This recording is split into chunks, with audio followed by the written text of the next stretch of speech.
One of the details that was presented throughout the original Guardians of the Galaxy films were that Drax wanted or desired revenge against Thanos and swore to kill him. However, through the course of events depicted in the films of the original era of the Marvel Cinematic Universe, Drax's revenge plot was discreetly and utterly abandoned. But the speculative scenario is this: Drax desired revenge against Thanos but never obtained it. Depicted throughout the original Guardians of the Galaxy films and mentioned through dialogue multiple times were details relating to Drax desiring revenge against Thanos. On that particular drive to kill him was one of the very reasons why Drax was even still alive. Ronan the Accuser killed Drax's wife and daughter under orders from Thanos, but even though Ronan was later killed, it did nothing to make Drax feel better about himself, nor did it help to fill the emptiness in his life caused by the death of his loved ones. When asked if he could move on from the loss that he suffered, and if the death of Ronan made anything better for Drax's situation, he plainly said it didn't matter, and that only the death of the Mad Titan himself would give his life meaning. Further dialogue and impressions out of that Drax literally proclaimed that nothing else from a single one-on-one fight against Thanos would be enough to truly give him the revenge, as well as closure, he desired. While at the time, the Guardians would often scoff at the notion of Drax being strong enough to single-handedly fight, let alone even kill Thanos from Drax's point of view. It was something he had to do according to his Colossian culture and beliefs. Throughout the course of Infinity War and Endgame, literally every hero and heroine had come together to fight against Thanos, and naturally among them, Drax. But Drax didn't get much chances to fight against Thanos, and he was not the individual who killed Thanos. Once Thanos and his forces were finally defeated, the heroes and heroines left alive were able to try and live their lives the best they could once the circumstances with the Infinity Gauntlet were reversed. But details pertaining to Drax and his desire for absolute revenge against Thanos was conveniently not mentioned at the time. When Drax's situation was explored post-Endgame, the consensus on the facts were that while Thanos was defeated, Drax didn't necessarily get his version of the defeat.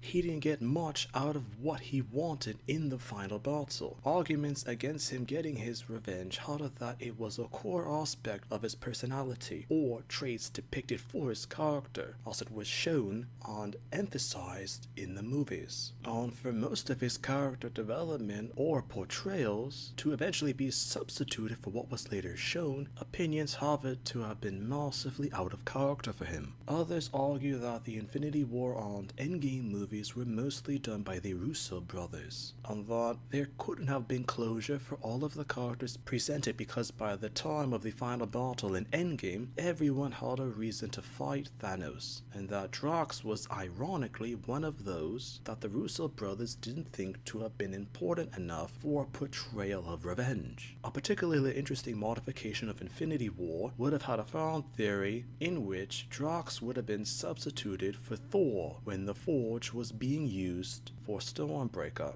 as this didn't technically do much for the plot or details relating to the movie. Instead, Drax would have volunteered to hold the Forge gates open, and to naturally be the one who was blasted by the hate of the Straw. Remembering his family and everything that he did, Stormbreaker would have been forged. As a result, Drax would have been close to death, and before ultimately dying would have made Thor swear to kill Thanos with Stormbreaker. The theory ends with Stormbreaker having meaning to Thor and to the Guardians, who later learn about Drax's sacrifice from Thor and Rocket. From information now known, James Gunn was the main force behind the Guardians of the Galaxy movies, actually had plans to handle Drax's eventual revenge, or lack of revenge, differently from what was depicted in the Marvel Cinematic Universe of the time. Volume 3 was originally supposed to be much earlier in the phases for films of the original era of the Marvel Cinematic Universe, but was postponed due to controversial positions that James Gunn had, with Volume 3 having to to be released further along than the original plans, details for the film had to be modified, and one of the specific changes were with Drax. James Gunn arguably never was going to give Drax his revenge against Thanos, because he was generally considered a comedy relief character for specific situations relating to the other Guardians. This was even confirmed through dialogue with Gamora and Mantis, as Drax learned that everyone thought so little of him, and as a result of learning the truth, he was utterly sad. But Mantis quickly erased that from his memory. With Drax not technically getting his revenge against Thanos, fans of the Marvel Cinematic Universe version of the character often cite the alternate version being that of Marvel's Guardians of the Galaxy from 2021, whereas in this game, Drax was the one who killed Thanos and got his revenge against the Mad Titan for everything done to him. But with everything that Drax had accomplished, he still felt mentally and spiritually at a loss. Drax did not feel any accomplishment or be content from killing Thanos. Contrasting the comedy relief that Drax later became infamously known for in the original films, the game depicted Drax with the original quiet, calculating and merciless attributes from the comics, as well as the early depictions of Drax within Marvel Studios. After his victory against Thanos, Drax became well known throughout the galaxy, and as a result of the constant attention, later shunned the fame that he had obtained from killing Thanos, and just desired a quiet life where he could finally mourn his family in peace. Also, with everything considered, the consensus is, by popular opinion, that the game technically adopted the character of Drax the Destroyer better than the films did.